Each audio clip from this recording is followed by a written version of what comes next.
may kausap ka. Kaya, tingnan ko, akala ko may kausap ka nang nagbababay. Yun pala, nagpapaalam ka na sa akin. Okay. Pero gusto mo pa sana akong makausap. Oo. Ay, diba? Bakit? Wala naman, oo. Gusto ko lang. Kala ko may atraso na ako sa'yo. Grabe mo sa atraso. Wala. Kasi, ano, Oh, hindi ko pa nakikita yung asawa ko. Gusto ko yung mag-hi naman. kasawa ko? Gigisingin ko ba? Grabe naman, tulog na talaga. Gising pa yan, alam mo ko eh. Ha? Gising pa yan. Gising pa ba? Andiyan na yan sa tabi mo eh. Ayun. Gusto mo makita? Oo, mag-hi lang ako. Grabe ka naman. Lagi kong pinapanood siya eh. Anong pangalan niya? Nakalimutan ko na. Kuratong. Loko-loko. Loko talaga. May? Ayan. Gusto ko na makita. Tapos ano, kasi hindi ko rin alam, meron kang ano, di ba? May t-shirt ka na, may t-shirt ka na Yung mag-hi. 2.0, di ba? Ito siya oh. Hi, Me! Hello, kumusta? Okay lang. Okay lang. Thank you. Ayun, di ba? Ganun lang. Hi lang naman.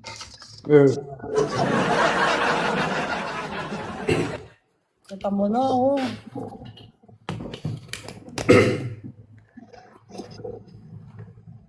Ginising ko pa yun. Ano sa akin na? Ay, thank you, Opa. Huwag ka nang mag-send. Ayan man na, malakas yan, no? Oh. Hindi tayo mananalo dyan. Ganon. Wala kang ano kanina? Wala kang Ano? match? Nagla-love match ako ngayon. Ngayon? Oo, nagpapahinga. Ah, Nagpapahinga ko lang, isip ko, na-stress ako eh. bakit nakapasaway na naman? Hindi naman. Hindi, ang ano ba dyan, meron bang mga nagkakatuluyan naman? Oo. Sa loob ng 2 years mahigit ko, magti 3 years na ako dito. Oo. Maraming sumaya, maraming umiyak, maraming nadugo. Nadugo.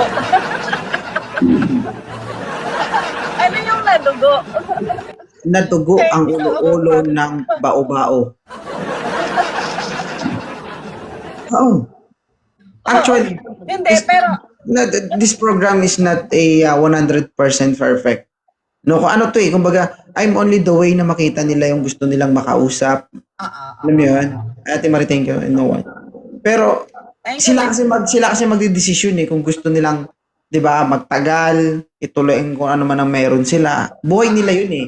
Ako, nagiging way lang ako para makilala nila yung bawat isa, 'di ba? Oo, Pero kung sabihin tama mo, meron na bang nagkatuluyan? Yes, meron na mga nagkaanak dito. Meron nang nagsasama. Ganon. Kahit sa team ko lang meron eh. Hanggang ngayon Oo, nagsasama na. meron nang talagang okay, Yes. nagtutuluyan na, tas kinasal ka na, naging ninong ka naman na dito. Putang ina, mag-away-away kami kung manino. Bata ako eh. Halimbawa, kung ka-team kita tapos ikasal ka, ininong mo ako, hindi pwede, magbigti na lang ako. Isipin mo, ikaw 37 ka na, 34, gagawin mong ninong? No, alam mo ba ako? Nag-start akong magninang sa kasal 32 years old ako, ang kinasal. Alam mo ko ilang taon? 53 years old. Ay, Diyos ko naman. Yes, totoo. Pati mo nalang pinalitan yung kinasal dun. Ikaw sana nagpakasal.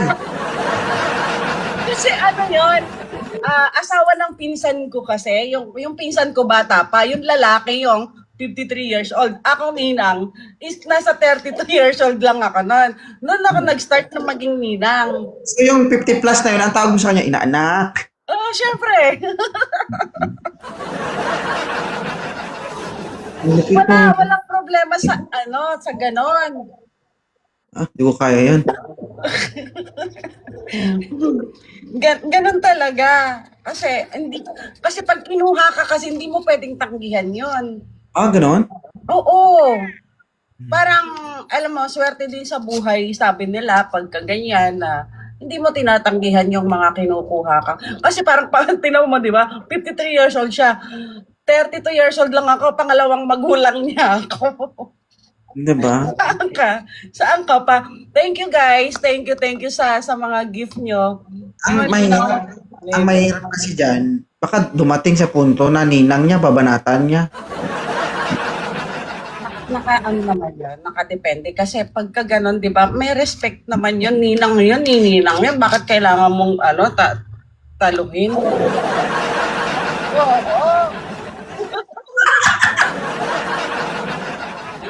Walang talo-talo pag ninang, oo.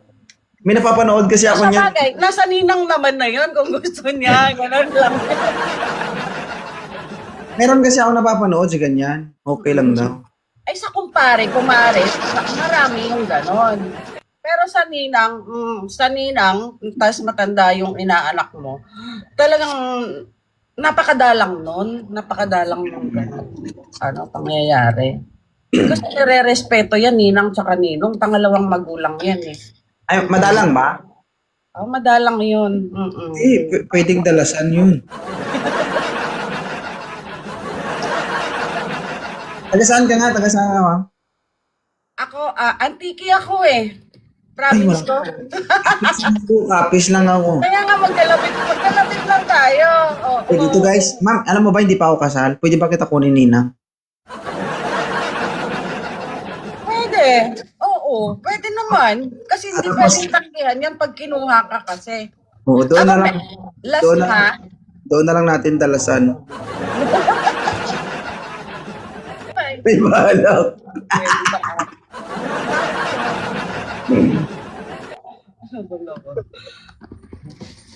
Hindi guys, ganito kasi Pag mga ganito kasi, di ba? Yung, si ma'am, pag ganito yung mga taong kilala mo, kung ano man ang meron siya, possible na magkakaroon ka. Bakit? Kasi if you want to success, doon ka dumikit sa mga taong nag-success na sa buhay. Di ba? Kasi kung anong meron sila, ma-adapt mo eh. Di ba? Makaka-learn ka, makakuha ka ng mga idea. Di ba? Pansinin mo, kapag ikaw sobrang tino mo, dumikit ka doon sa mga tambay, magiging tambay ka rin. Di ba? Tama naman. Kaya if you want to, kung alimbawa gusto mo talagang may mangyari sa buhay mo, doon ka dumikit sa mga taong may plano sa buhay. Di ba? Tama ba? Tama. Kaya ako gusto kong dumikit sa iyo eh.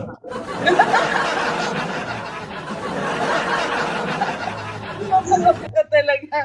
Ha? Feeling ko, pag dumikit ako sa iyo, magugustuhan ko at magtatagal ako.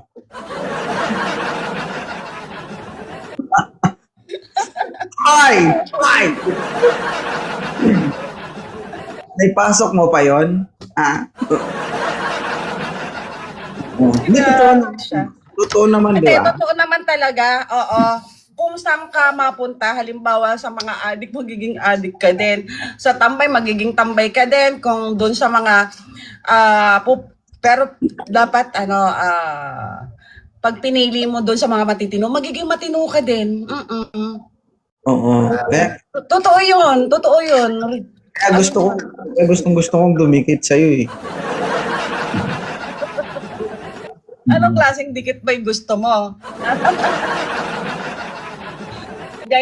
Guys, joke lang to ha. Walang Depende na. Basta dikit lang ang usapan.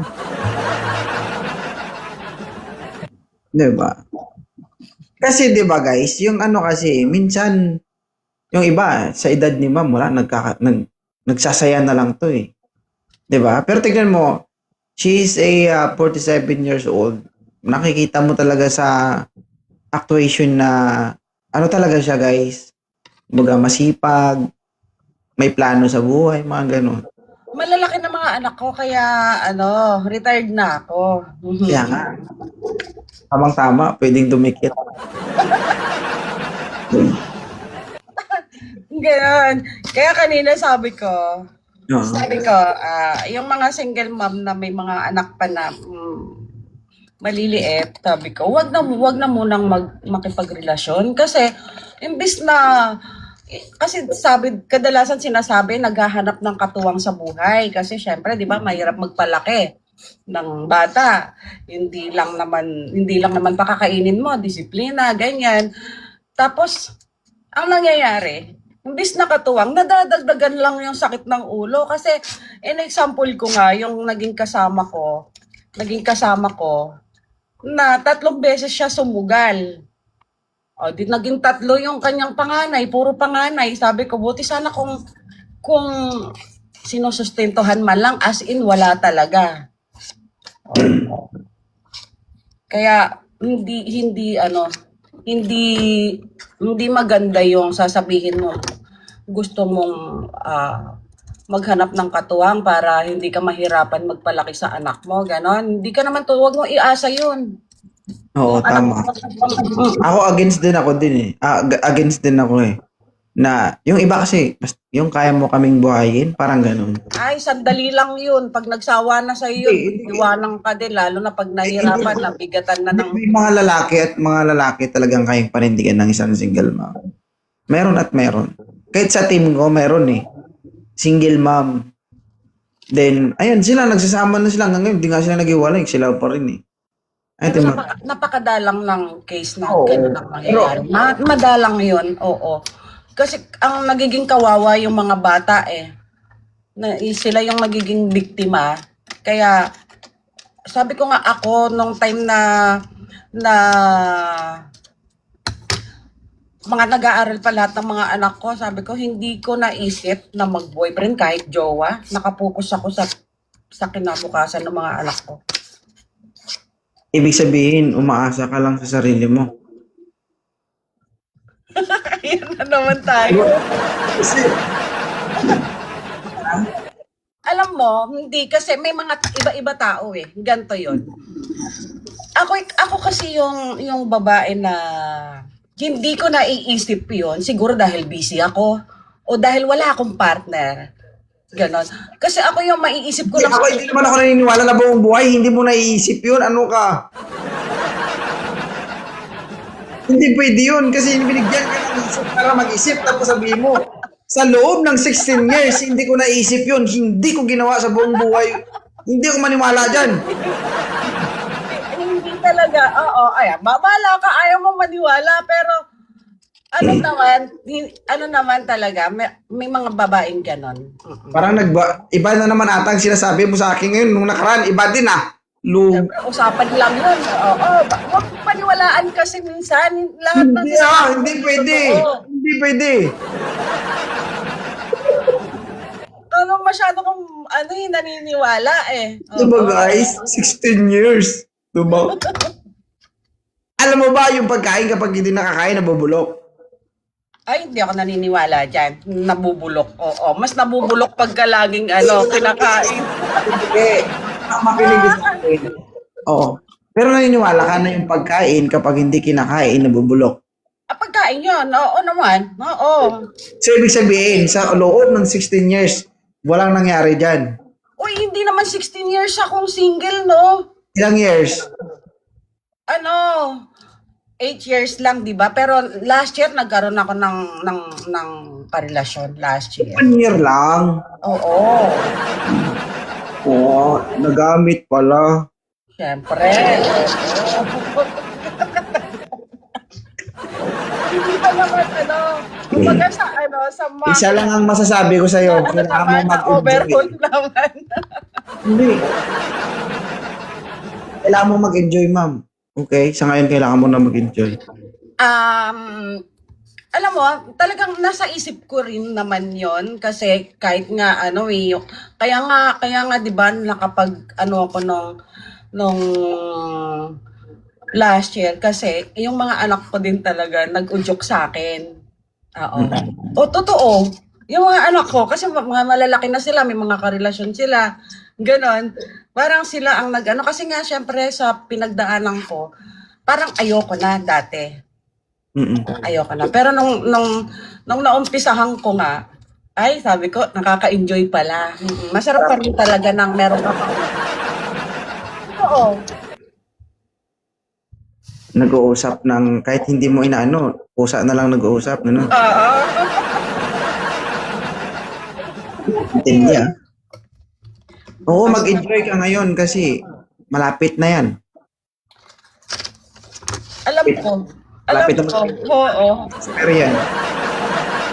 Ay, alam mo, dumadami yung viewers ko dito pagka kalaro kita sa Pilipinas. Ma'am Fritz. Nagsisilipatan. Guys, papalo naman ako. Papalo naman ako. Yan na. 97 viewers, papalo naman. Oh, paano? Thank you Guys, so much. Ano na guys? Ayunik. Ma'am, thank you. Salamat ah. Okay. Talo na. Wala talaga.